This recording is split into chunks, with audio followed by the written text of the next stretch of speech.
नमस्कार विद्यार्थी मित्रांनो, स्वागत आहे तुमच्या सर्वांचं ध्येयाधिकारी स्पर्धा परीक्षा मंच या आपल्या यूट्यूब चॅनलवर.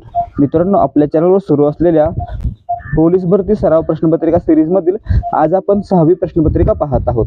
तर मित्रांनो, या व्हिडिओमध्ये आपल्याला प्रश्नपत्रिकेमधील प्रश्नांची स्पष्टीकरणासह उत्तरे पाहायला मिळतील. त्याचबरोबर जर तुमचा अभ्यास झाला नसेल तर तुम्हाला या व्हिडिओमधून खूप काही शिकायला मिळेल. आणि जर तुमचा अभ्यास झाला असेल तर व्हिडिओमध्ये विचारलेल्या प्रश्नांची उत्तर देण्याचा प्रयत्न करा आणि विचारलेल्या प्रश्नांपैकी किती प्रश्नांची उत्तरे बरोबर आली हे आम्हाला तुम्ही कमेंटमध्ये सांगा. तर मित्रांनो, आपल्या टेलिग्राम चॅनलवर 2024 मध्ये होणाऱ्या पोलीस भरतीसाठी दररोज 10 प्रश्नांची क्विज घेतली जाते.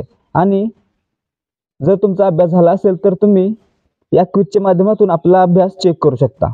आपल्याला 10 पैकी किती प्रश्नांची उत्तरे बरोबर देता येतात हे पाहून आपली प्रगती समजून घेता येईल. तर मित्रांनो, टेलिग्राम चॅनलची लिंक डिस्क्रिप्शनमध्ये देण्यात आलेली आहे. आता सुरुवात करूयात आजच्या प्रश्नांना.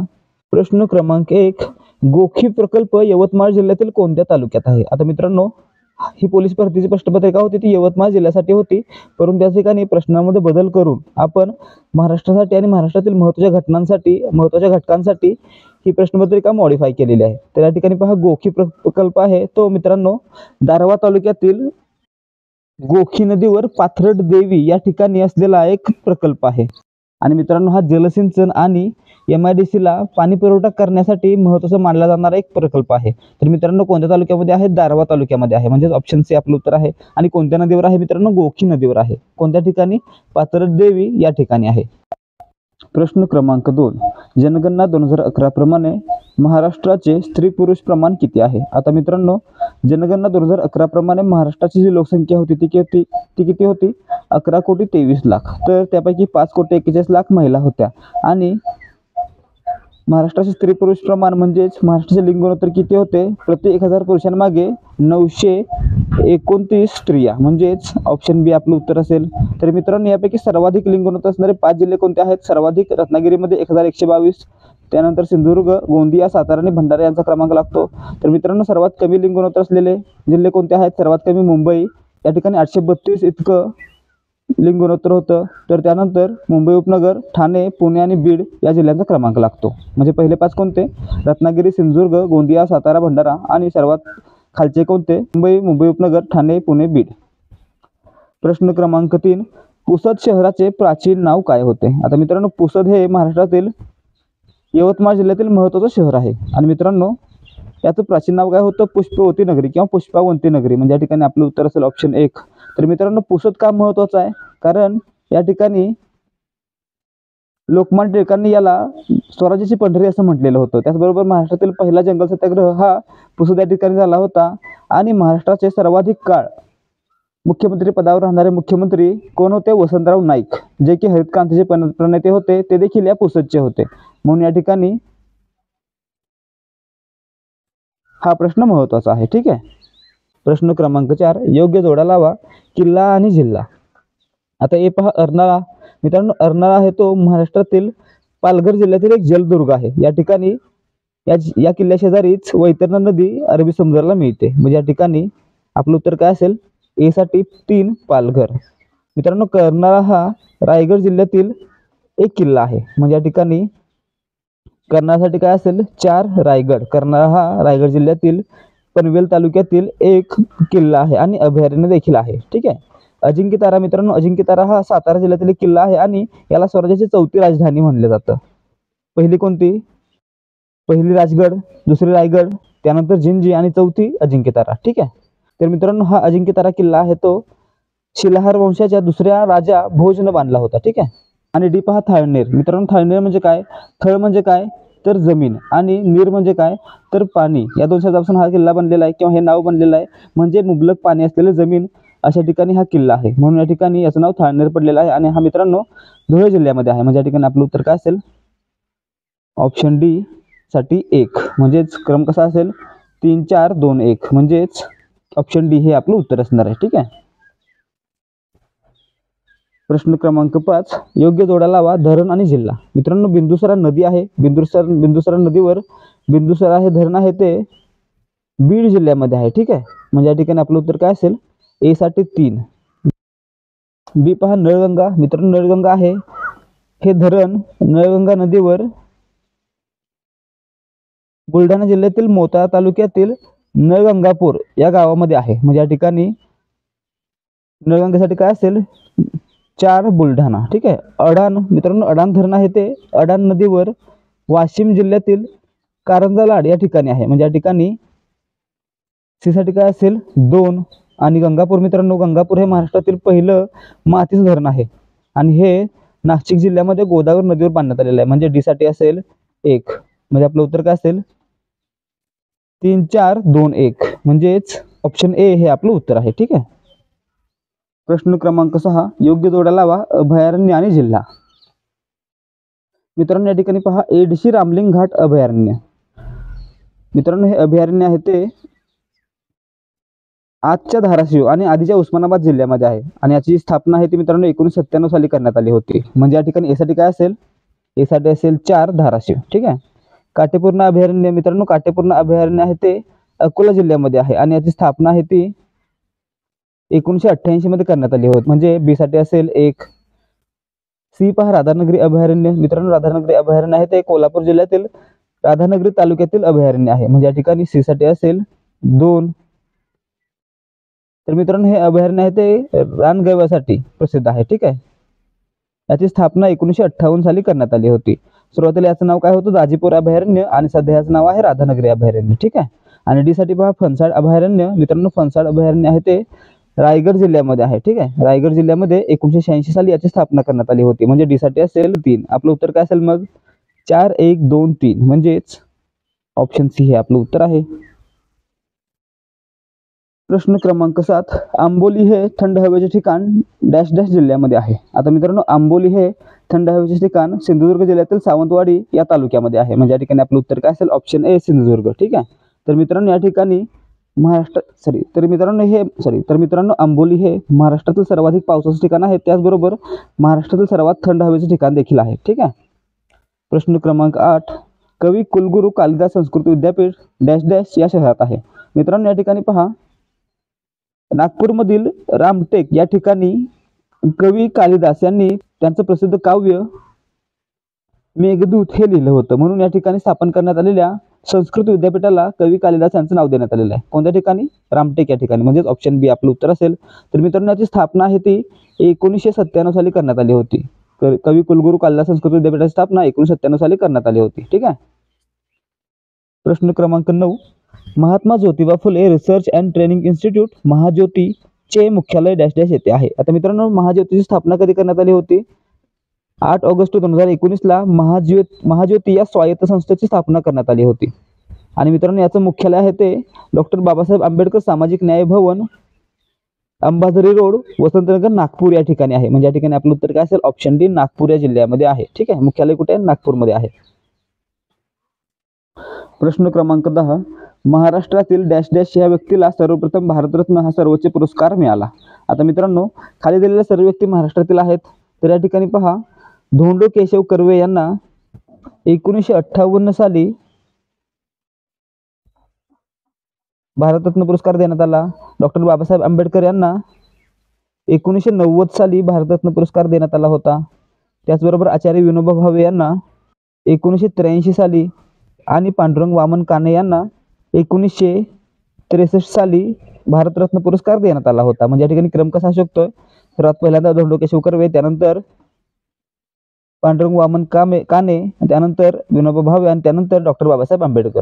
म्हणजे या ठिकाणी सर्वात पहिले कोण आहेत, धोंडो केशव कर्वे आहेत. म्हणजेच ऑप्शन ए आपलं उत्तर असेल महर्षी धोंडो केशव कर्वे. ठीक आहे मित्रांनो, काही ठिकाणी कालानुक्रमे घटना लावा किंवा कालानुक्रमे पुरस्कार प्राप्त व्यक्तींची यादी बनवा असा प्रश्न येऊ शकतो.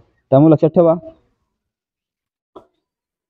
प्रश्न क्रमांक 11, संयुक्त महाराष्ट्र चळवळीची जनतेला माहिती होण्यासाठी प्रल्हाद केशव अत्रे यांनी कोणते दैनिक सुरू केले होते. तर मित्रांनो, प्रल्हाद केशव अत्रे म्हणजे प्र के अत्रे यांनी 15 नोव्हेंबर 1956 रोजी दैनिक मराठा सुरू केलं होतं, ज्यामध्ये त्यांनी संयुक्त महाराष्ट्राचा जोरदार पुरस्कार केला होता. तर विरोधकांवर बोचरी व कठोर टीका केली होती. म्हणजे या ठिकाणी आपलं उत्तर काय असेल ऑप्शन डी दैनिक मराठा. किती साली, 1956 साली. ठीक आहे. प्रश्न क्रमांक 12, यवतमाळ जिल्ह्यात डॅश डॅश या आदिवासी जमाती आढळतात. आता मित्रांनो, महाराष्ट्रामध्ये कोणत्या जिल्ह्यामध्ये कोणत्या आदिवासी जमाती आढळतात याबद्दल आपल्याला माहिती घेणं गरजेचं आहे. त्याबद्दल माहिती घ्याच. या ठिकाणी आता आपण यवतमाळ जिल्ह्याबद्दल पाहूया. यवतमाळ जिल्ह्यामध्ये पहा आंध, गोंड, परधान, टोकरे कोळी आणि कोलाम इत्यादी आदिवासी जमाती आढळतात. म्हणजे या ठिकाणी आपलं उत्तर काय असेल? वरील सर्व, यापैकी सर्वच आदिवासी जमाती यवतमाळ जिल्ह्यामध्ये आढळतात. प्रश्न क्रमांक 13, छत्रपती संभाजी महाराजांनी कोणता ग्रंथ लिहिला? मित्रांनो, छत्रपती संभाजी महाराजांनी बुधभूषणम, नायिका भेद, नखशिका, सात शतक इत्यादी ग्रंथ लिहिलेले आहेत. म्हणजे या ठिकाणी आपलं उत्तर काय असेल? यापैकी सर्व ग्रंथ छत्रपती संभाजी महाराजांनी लिहिले आहेत. तर मित्रांनो, गागा भट्ट यांनी समयनय हा ग्रंथ लिहून संभाजी महाराजांना अर्पण केला होता. आता संभाजी महाराजांबद्दल काय माहिती असलं पाहिजे? तर त्यांचा जन्म हा 14 मे 1657 रोजी पुरंदर किल्ल्यावर झाला. कोणत्या किल्ल्यावर झाला? पुरंदर किल्ल्यावर. तर त्यांचा मृत्यू हा 11 मार्च 1689 झाला होता आणि तो वडबुद्रुक या ठिकाणी झाला होता. ठीक आहे. प्रश्न क्रमांक 14, महाराष्ट्रात पहिल्या महिला SRPF गटाचे ठिकाण. मित्रांनो, महाराष्ट्रामध्ये पहिलं महिला SRPF गट किंवा बटालियन हे नागपूरच्या काटोल या ठिकाणी स्थापन होणार होतं, अशी घोषणा तत्कालीन गृहमंत्री अनिल देशमुख यांनी केली होती. म्हणजे या ठिकाणी आपलं उत्तर काय असेल? Option D, Katol, Nagpur. प्रश्न क्रमांक 15, महाराष्ट्र पोलीस दलात रेझिंग डे, ध्वजप्रदान दिन म्हणून कोणता दिवस साजरा करण्यात येतो?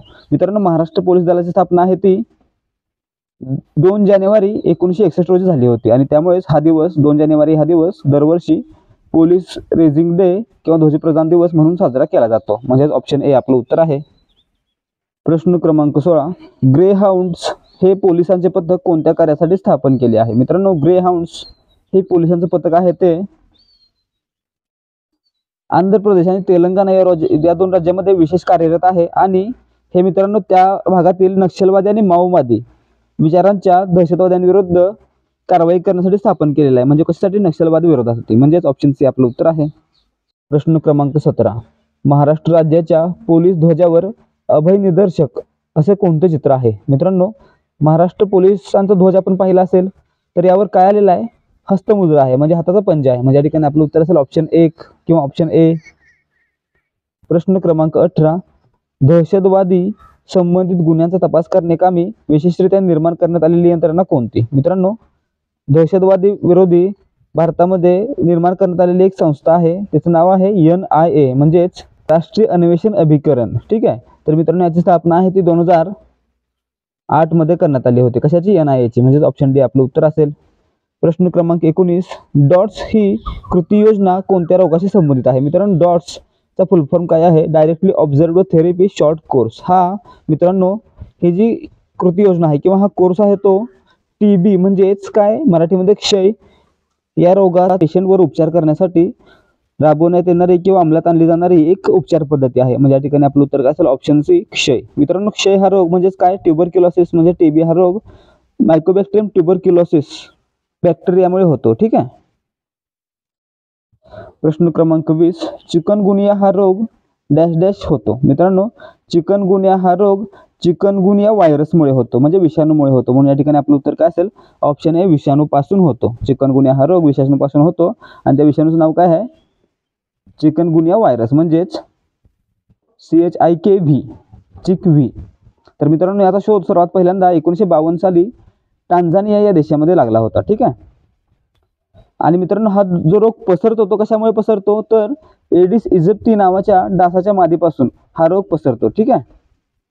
प्रश्न क्रमांक 21, स्वयंपाकासाठी वापरले जाणारे मीठ म्हणजे? मित्रांनो, मीठाचं शास्त्रीय नाव काय आहे? Sodium chloride. म्हणजे या ठिकाणी स्वयंपाकासाठी वापरले जाणारे मीठ काय असणार आहे? Sodium chloride. Option A. Formula काय आहे? NaCl. ठीक आहे. प्रश्न क्रमांक 22, संगणकीय भाषेत WWW चा अर्थ काय? मित्रांनो, WWW चा अर्थ काय? World wide web. म्हणजेच ऑप्शन सी हे आपलं उत्तर असणार आहे.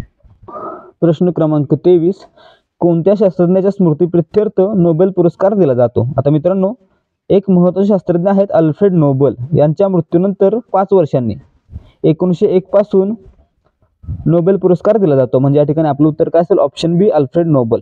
तर मित्रांनो, हा जो पुरस्कार आहे नोबेल पुरस्कार तो रसायनशास्त्र, भौतिकशास्त्र, साहित्य, जागतिक शास्त्रता, वैद्यकशास्त्र किंवा जीवशास्त्र आणि अर्थशास्त्र या 5 क्षेत्रामध्ये दिला जातो. ठीक आहे. तर मित्रांनो, दरवर्षी 10 डिसेंबरला हा पुरस्कार देण्यात येतो आणि फिजिक्स, केमिस्ट्री आणि अर्थशास्त्र म्हणजे इकॉनॉमिक्स या संबंधीचे पुरस्कार देण्याचा अधिकार royal Swedish academy of science यांच्याकडे आहे. त्याचबरोबर वैद्यकशास्त्राचा पुरस्कार देण्याचा अधिकार the royal Caroline medico surgical institute यांच्याकडे आहे. त्याचबरोबर साहित्याचं पारितोषिक देण्याचा पुरस्कार आहे तो द स्वीडिश अकॅडमी यांच्याकडे आहे. प्रश्न क्रमांक 24, WHO ही संघटना कशाशी संबंधित आहे? मित्रांनो, WHO चा फुल फॉर्म काय आहे? World Health Organization. म्हणजे मित्रांनो, ही कशाशी संबंधित संघटना असेल? हेल्थशी म्हणजे आरोग्याशी, म्हणजेच ऑप्शन बी आपलं उत्तर आहे. तर मित्रांनो, याची स्थापना आहे ती 7 एप्रिल 1948 रोजी करण्यात आली होती. ठीक आहे. आणि याचं मुख्यालय आहे ते स्वित्झर्लंडमधील जिनिव्हा या ठिकाणी आहे. आणि एकूण 194 देश याचे सदस्य आहेत. प्रश्न क्रमांक 25, नीती आयोग म्हणजे डॅश डॅश होय. आता मित्रांनो, नीती आयोग म्हणजे काय? National institution for transforming India, म्हणजेच ऑप्शन एच आपलं उत्तर आहे. तर मित्रांनो, नीती आयोगाची स्थापना आहे ती 1 जानेवारी 2015 रोजी झाली होती. आणि त्या अगोदर नीती आयोगाच्या जागी नियोजन आयोग म्हणजे प्लॅनिंग कमिशन काम करत होते. ठीक आहे. प्रश्न क्रमांक 26, 2009 या वर्षाची दिनदर्शिका पुढीलपैकी कोणत्या वर्षाच्या दिनदर्शिकेसारखी असणार? आता मित्रांनो, या ठिकाणी आपल्याला एक गोष्ट लक्षात ठेवायची आहे. विषम दिवस म्हणजे काय असतात आणि कॅलेंडरचं वर्ष रिपीट कधी होतं? तर मित्रांनो, विषम दिवस म्हणजे काय? तर वर्षातील दिवसांची एकूण संख्या भागिले 7 केल्यानंतर जेवढ्या अंकाची बाकी राहते त्याला काय म्हटलं जातं? विषम दिवस म्हटलं जातं. जर 365 दिवस असतील तर त्या ठिकाणी 364 ला 7 ने भाग जातो आणि बाकी 1 राहते, म्हणून त्या वर्षामध्ये एक विषम दिवस असतो. आणि लीप वर्ष असेल तर 366 दिवस असतात आणि 364 ला 7 ने भाग जातो आणि 2 विषम दिवस राहतात. ठीक आहे. मग मित्रांनो, या ठिकाणी पहा, हे आपल्याला विषम दिवस का आले? तर मित्रांनो, एकूण 7 विषम दिवसानंतर काय होतं? वर्ष किंवा कॅलेंडर रिपीट होतं.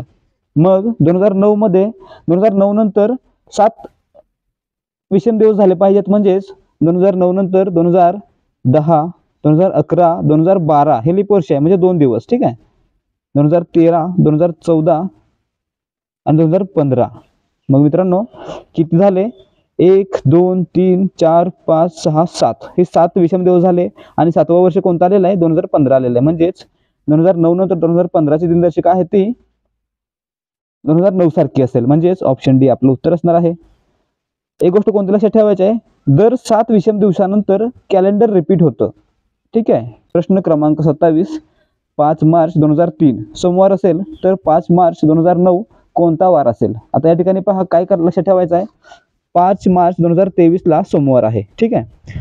आणि 5 मार्च 2009 ला कोणता वार आहे ते काढायचं आहे. मग मित्रांनो, या ठिकाणी 2003 ते 2009 किती वर्ष आहेत? 6 वर्ष आहेत. आणि या 6 वर्षापैकी किती लीप वर्ष आहेत? तर 2004 आणि 2008 ही 2 लीप वर्ष आहेत. म्हणजेच या ठिकाणी विषम दिवस मोजा. 2004 साठी किती विषम दिवस? लीप वर्ष असल्यामुळे 2 विषम दिवस. 2005 साठी 1 विषम दिवस. 2006 साठी 1 विषम दिवस. 2007 साठी 1 विषम दिवस. 2008 लीप वर्ष आहे म्हणून 2 विषम दिवस. 2009 मित्रांनो, 2009 हे वर्ष काय पूर्ण नाहीये, म्हणजे या ठिकाणी 2009 वर्षासाठी कोणत्याही प्रकारचा विषम दिवस नसेल. म्हणजे या ठिकाणी आता काय पाहायचं आहे? हे किती विषम दिवस झाले? 1, 2, 3, 4, 5, 6, 7. म्हणजे मित्रांनो, या ठिकाणी 7 दिवस पुढे जायचं सोमवारपासून. मंगळवार, बुधवार, गुरुवार, शुक्रवार, शनिवार, रविवार. ठीक आहे. आणि पुन्हा सोमवार, म्हणजे 7वा दिवस कोणता असेल? सोमवार असेल. म्हणजेच 5 मार्च 2009 रोजी कोणता वार असेल? सोमवार असेल. म्हणजेच ऑप्शन ए आपलं उत्तर असणार आहे. प्रश्न क्रमांक 28, बिंदू पी हा बिंदू ए पासून पश्चिमेस 10 मीटर आहे. बिंदू बी हा बिंदू पी पासून दक्षिणेस 2 मीटर आहे. बिंदू क्यू हा बिंदू बी पासून पूर्वेस 6 मीटर आहे. बिंदू सी हा बिंदू क्यू पासून उत्तरेस 2 मीटर आहे. तर खालीलपैकी कोणते 3 बिंदू एका सरळ रेषेत येतात? आता मित्रांनो, या ठिकाणी पहा, बिंदू पी हा बिंदू ए पासून पश्चिमेला 10 मीटर आहे. समजा बिंदू ए या ठिकाणी आहे, तर त्याच्या पश्चिमेला या दिशेला 10 मीटर अंतरावर कोण आहे? बिंदू पी आहे. ठीक आहे. आता मित्रांनो, बिंदू बी हा बिंदू पी पासून दक्षिणेस 2 मीटर अंतरावर आहे. बिंदू पी पासून 2 मीटर अंतरावर दक्षिणेला कोण आहे? बिंदू बी आहे. ठीक आहे. हे किती? 2 मीटर आहे. तर बिंदू क्यू हा बिंदू बी पासून पूर्वेस 6 मीटर आहे. तर मित्रांनो, बिंदू बी या ठिकाणी आहे, बी पासून पूर्वेला 6 मीटर अंतरावर कोण आहे? बिंदू क्यू आहे. आणि बिंदू सी हा क्यू पासून उत्तरेला 2 मीटर अंतरावर आहे. म्हणजे क्यू पासून सी हा 2 मीटर उत्तरेला आहे. म्हणजे एका सरळ रेषेत कोणते आलेले आहेत? पी, सी आणि ए म्हणजेच ACP म्हणजेच ऑप्शन ए आपलं उत्तर असणार आहे. प्रश्न क्रमांक 29. एक मुलगा त्याच्या घरापासून उत्तरेकडे 20 मीटर जातो. आता मित्रांनो मुलगा या ठिकाणी उभा आहे, हे त्याचं घर आहे. उत्तरेला गेला 20 मीटर अंतरावर. नंतर तो पूर्वेकडे वळून 6 मीटर चालतो. पूर्वेकडे वळाला 6 मीटर चालला. नंतर तो दक्षिणेकडे वळून 12 मीटर चालतो. दक्षिणेकडे वळाला आणि 12 मीटर चालला. ठीक आहे.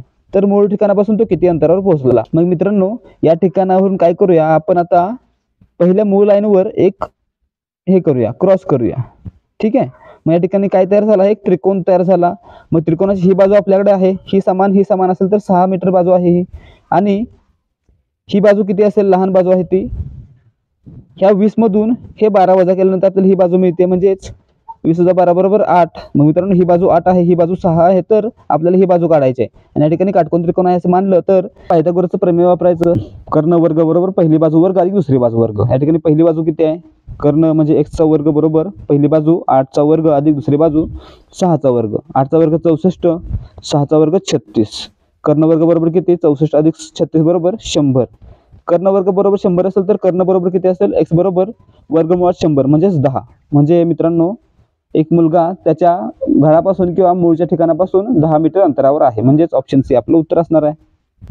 प्रश्न क्रमांक 30. सीता एका रांगेत समोरून 7वी व मागून 8वी आहे, तर रांगेत एकूण किती विद्यार्थिनी आहेत. आता मित्रांनो या ठिकाणी पहा, सीता समोरून 7 नंबरला आहे, म्हणजे तिच्या पुढे किती मुले आहेत, 6 मुले आहेत. आणि पाठीमागून 8 नंबरला आहेत, म्हणजे तिच्या पाठीमागे आणखी किती मुले आहेत, 7 मुले आहेत. मग मित्रांनो 6 अधिक 7 अधिक स्वतः सीता म्हणजे 1 किती होईल, 6 आणि 7 13 आणि सीता 1 14, म्हणजे एकूण 14 मुली रांगेमध्ये असतील, म्हणजेच ऑप्शन ए आपलं उत्तर आहे. प्रश्न क्रमांक 31. एका रांगेत जेवढे आंबे आहेत तेवढ्याच रांगा बनवल्या, त्यात हापूस आंबा हा मधल्या रांगेत अगदी मध्यभागी ठेवला, तर आंब्याचा क्रमांक 15 येतो, तर एकूण आंबे किती. आता मित्रांनो आंबा मध्यभागी आहे, तर या ठिकाणी तो 15व्या क्रमांकावर असेल. तर समजा हा या ठिकाणी आहे 15व्या क्रमांकावर, म्हणजे याच्या ठिकाणी इकडे 14 आंबे आहेत, इकडे 14 आंबे आहेत, पुढे 14 आंबे आहेत आणि पाठीमागे 14 आंबे आहेत, म्हणजे एकूण एका लाईनमध्ये किती आंबे आहेत, 29 आंबे आहेत. मग मित्रांनो 29चा वर्ग करायचं आणि हे आपलं उत्तर येईल. 29 गुणिले 29 किती येतं, 841. म्हणजेच या ठिकाणी एकूण आंबे किती असतील, 841 आंबे असतील, म्हणजेच ऑप्शन बी आपलं उत्तर असणार आहे. प्रश्न क्रमांक 32. एका गोलाकार टेबलाभोवती ABCD आणि E बसलेले आहेत. प्रत्येक खुर्ची शेजारच्या खुर्चीपासून समान अंतरावर आहे. आता मित्रांनो या ठिकाणी पहा, एक टेबल आहे, त्याच्या भोवती 5 व्यक्ती बसलेल्या आहेत. ठीक आहे. तर मित्रांनो या ठिकाणी पुढचं पहा, सी हा ए च्या शेजारी बसलेला आहे. मित्रांनो सी आहे तो ए च्या शेजारी बसलेला आहे. ए हा डी पासून 2 खुर्चीवर बसलेला आहे, म्हणजे मित्रांनो ए हा डी पासून दुसऱ्या खुर्चीवर बसलेला आहे, म्हणजे या ठिकाणी डी असेल आणि 1 आणि 2 दुसऱ्या खुर्चीवर ए आहे. ठीक आहे. बी हा ए च्या शेजारी नाहीये मित्रांनो, बी हा ए च्या शेजारी नाहीये, म्हणजे ए च्या शेजारी कोण असणार आहे, ई असणार आहे. आणि बी कुठे असणार आहे, सी आणि डी च्या मध्ये. मग या ठिकाणी आता निष्कर्ष पहा, डी हा बी च्या शेजारी आहे. मित्रांनो डी आणि बी एकमेकांच्या शेजारी आहेत का, तर आहेत, बरोबर आहे. आणि ई हा ए च्या शेजारी बसलेला आहे. मित्रांनो ए आणि ई शेजारी आहेत का, आहेत, म्हणजे या ठिकाणी दोन्ही विधानं बरोबर आहेत, सत्य आहेत, म्हणजे ऑप्शन सी आपलं उत्तर असणार आहे. प्रश्न क्रमांक 33.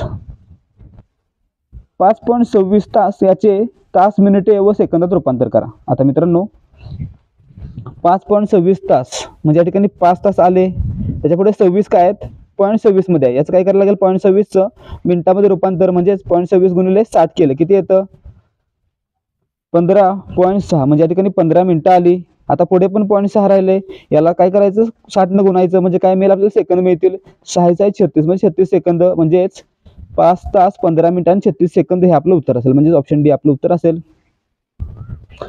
प्रश्न क्रमांक 34. 8 29 9 31 10 33 11 डॅश डॅश. आता मित्रांनो या ठिकाणी पहा, 8 अधिक 1 9, 9 अधिक 1 10, 10 अधिक 1 11. ठीक आहे. 29 अधिक 2 31, 31 अधिक 2 33, 33 अधिक 2 35. या ठिकाणी 35 येईल, म्हणजेच ऑप्शन ए आपलं उत्तर आहे. त्याच्या पुढे काय येईल, 11 अधिक 1 12 आणि त्याच्या पुढे काय येईल, 35 अधिक 2 37. ठीक आहे. प्रश्न क्रमांक 35. 4 9 16 25 36 49. तर पुढे काय.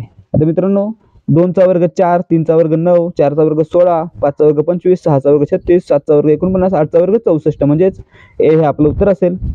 प्रश्न क्रमांक 36. ADIP dash dash question mark. आता मित्रांनो या ठिकाणी पहा, ए नंतर डी, डी नंतर आय, आय नंतर पी. या ठिकाणी काय केलेलं आहे, 1चा वर्ग एक, मग अल्फाबेट्समध्ये 1 नंबरला काय आहे, ए आहे. ठीक आहे.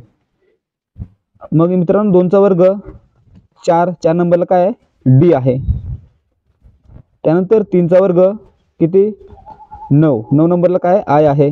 मग पुढचं काय, 4चा वर्ग 16, 16 नंबरला काय आलेला आहे, पी आलेला आहे. मग पुढे पहा 5चा वर्ग 25 असतो आणि 25 नंबरला काय आहे, वाय आहे. म्हणजे या ठिकाणी आपलं उत्तर काय असणार आहे,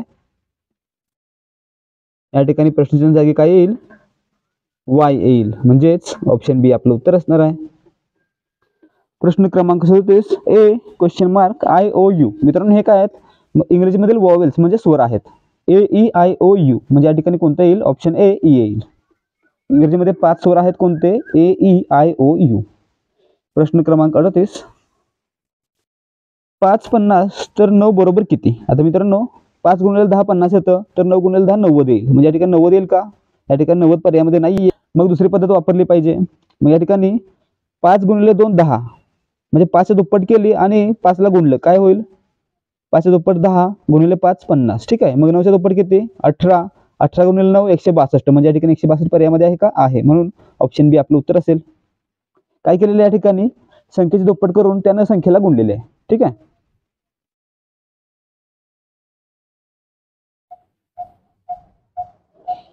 प्रश्न क्रमांक 39, YPC VSA IKP question mark. आता मित्रांनो या ठिकाणी आपल्याला अशा गणितासाठी बाराखडी लिहून घ्यायला पाहिजे, म्हणजे इंग्रजी अंक मला लिहून घ्यायला पाहिजे.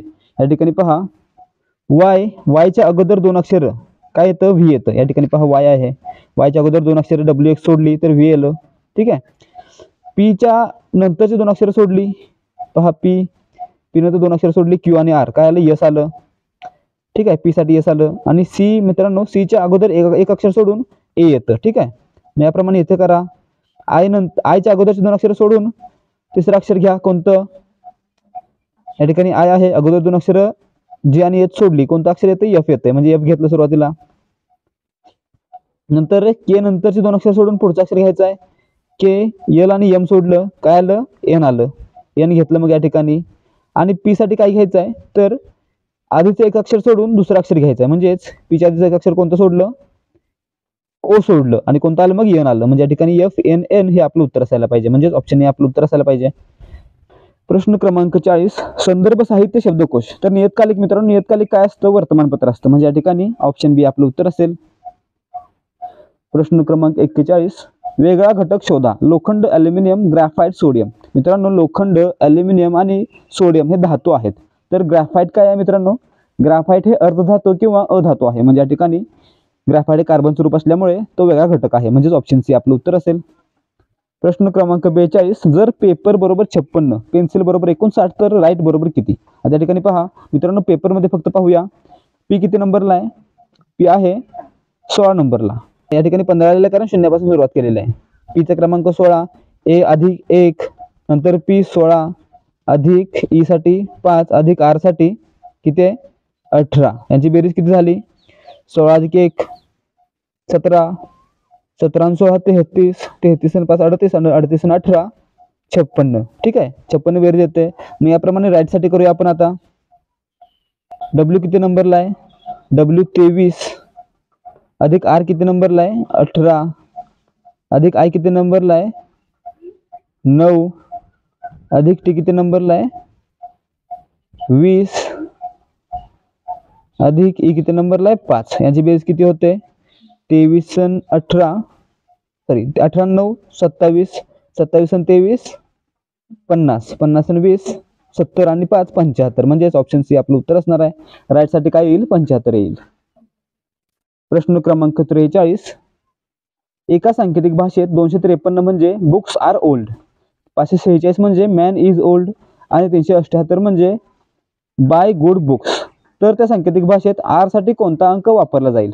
आता मित्रांनो या ठिकाणी पहा आपल्याला कशाचा अर्थ काढायचा आहे, आर साठी काढायचा आहे. म्हणजे आर कुठे आहे, बुक्स आर ओल्ड मध्ये आहे. म्हणजे या ठिकाणी या वाक्यामध्ये आणि इतर वाक्यामध्ये काय कॉमन आहे ते पाहिलं पाहिजे आपल्याला. ठीक आहे. मी या ठिकाणी पहा, मग या ठिकाणी पहिलं वाक्य कोणतं आहे बुक्स आर ओल्ड आणि दुसरं वाक्य कोणतं आहे मॅन इज ओल्ड. याच्यामध्ये कॉमन काय आहे ओल्ड आहे. ठीक आहे. आणि याच्या क्रमांकामध्ये कॉमन काय आहे, यांच्या क्रमांकामध्ये कॉमन आलेला आहे 5. म्हणजे या ठिकाणी ओल्ड ओल्ड शब्द कट करा आणि दोन्ही अंकामधून 5 कट करा. ठीक आहे. आता तिसरं वाक्य पहा, बाय गुड बुक्स. आणि मित्रांनो बुक्स दोन्हीमध्ये कॉमन आहे आणि या ठिकाणी या दोन्ही दुसऱ्या तिसरं वाक्य आणि पहिल्या वाक्यामध्ये कॉमन कोणता अक्षर आहे किंवा कोणता अंक आहे, तो आहे 3. म्हणजे या ठिकाणी बुक्ससाठी 3 कट केलं, मग राहिलं काय 2 राहिलं. म्हणजे आर साठी काय असेल 2 असेल, म्हणजेच डी आपलं उत्तर असणार आहे. आर साठी 2 हा अंक वापरला जाईल. प्रश्न क्रमांक 44, घोड्याला वाघ म्हणले, बैलाला हत्ती म्हणले, हत्तीला बैल म्हणले, बापाला सिंह म्हणले, तर शिंगे असणारा प्राणी कोणता? मित्रांनो बैलाला शिंगे असतात आणि मित्रांनो बैलाला शिंग असतात आणि बैलाला काय म्हणले या ठिकाणी? हत्ती म्हणले. म्हणजे या ठिकाणी शिंगे असणारा प्राणी कोणता असेल? हत्ती असेल. म्हणजे ऑप्शन सी आपलं उत्तर आहे. प्रश्न क्रमांक 45, ए आणि बी हे दोघे भाऊ आहेत, सी आणि डी बहिणी आहेत, ए चा मुलगा डी चा भाऊ आहे, तर बी चे सी बरोबर असलेले नाते काय? आता मित्रांनो या ठिकाणी पहा, ए चा मुलगा काय डी चा भाऊ आहे आणि डी आणि सी बहिणी आहेत. म्हणजेच ए चा मुलगा सी आणि डी हे तिघे काय असणार आहेत? भाऊ बहीण असणार आहेत. म्हणजे या ठिकाणी बी आहे तो ए चा मुलगा सी आणि डी या तिघांचा काका असेल. म्हणजे या ठिकाणी बी चे सी चे नाते काय आहे? तर बी हा सी याचा काका आहे. म्हणजेच ऑप्शन सी आपलं उत्तर असेल. प्रश्न क्रमांक 46, 2 3 1 4 6 5 9 8 7 या संख्येतील सर्व अंक चढत्या क्रमाने लिहिल्यास किती अंकांची सुरुवातीची जागा स्थान व नंतरची जागा स्थान समान राहील? आता मित्रांनो या ठिकाणी क्रमाने लिहूया. 1 2 3 4 5 6 7 8 9. या ठिकाणी पहा 2 नंबरला 2 आहे हे चाललेलं आहे, 4 नंबरला 4 आहे आणि 8 नंबरला 8 आहे. हे 3 अंक आहे, यांची जागा बदलत नाहीये. म्हणजे ही जागा समान राहते. म्हणजेच या ठिकाणी 3 संख्या अशा आहेत ज्यांची जागा समान राहते. म्हणून आपलं उत्तर काय असेल? Option D 3. प्रश्न क्रमांक 47, आशिषचे वजन गोविंदापेक्षा अधिक आहे, मोहितचे वजन जॅकपेक्षा कमी आहे, पवनचे वजन जॅकपेक्षा अधिक व गोविंदापेक्षा कमी आहे, तर यात सर्वात जास्त वजन कोणाचे आहे? आता मित्रांनो या ठिकाणी पहा, आशिष आहे तो गोविंदापेक्षा अधिक वजनाचा आहे. ठीक आहे. म्हणजे आशिष हा गोविंदापेक्षा मोठा आहे. मोहित आहे तो जॅकपेक्षा कमी वजनाचा आहे, तर पवन आहे तो जॅकपेक्षा अधिक वजनाचा आहे. ठीक आहे. परंतु गोविंदापेक्षा कमी वजनाचा आहे. मग या ठिकाणी सर्वात जास्त वजनाचा कोण? आशिष, त्याच्या पाठोपाठ गोविंद, त्याच्या पाठोपाठ पवन, त्याच्या पाठोपाठ जॅक आणि सर्वात कमी वजनाचा मोहित असेल. म्हणजे या ठिकाणी आपल्याला 2 प्रश्न येऊ शकतात. कोणता? सर्वात अधिक वजन कोणाचं आहे? आशिषचं. आणि सर्वात कमी वजन कोणाचं आहे? मोहितचं. ठीक आहे. म्हणजे या ठिकाणी आपलं उत्तर काय असेल? सर्वात जास्त वजन आशिषचं आहे. म्हणजे ऑप्शन डी. प्रश्न क्रमांक 48, खालीलपैकी पर्यायातून जुळणारी संख्या शोधा. मित्रांनो सोपं दिलेलं आहे, फक्त चौकोनामध्ये दिलेलं आहे, त्यामुळे गफलत करू नका. 9 अधिक 8 17, 8 अधिक 7 13, तर 8 अधिक 4 बरोबर काय? 12 असेल. म्हणजे ऑप्शन ए आपलं उत्तर असणार आहे. प्रश्न क्रमांक 49, खालीलपैकी कोणती आकृती प्राणी, भूचर प्राणी आणि जलचर प्राणी यातील संबंध निर्देशित करते? आता मित्रांनो या ठिकाणी पहा,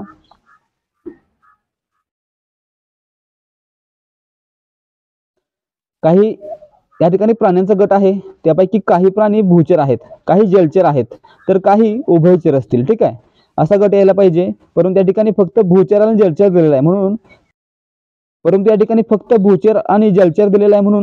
प्राणी, भूचर आणि जलचर असा गट असेल. म्हणजेच ऑप्शन बी आपलं उत्तर असणार आहे.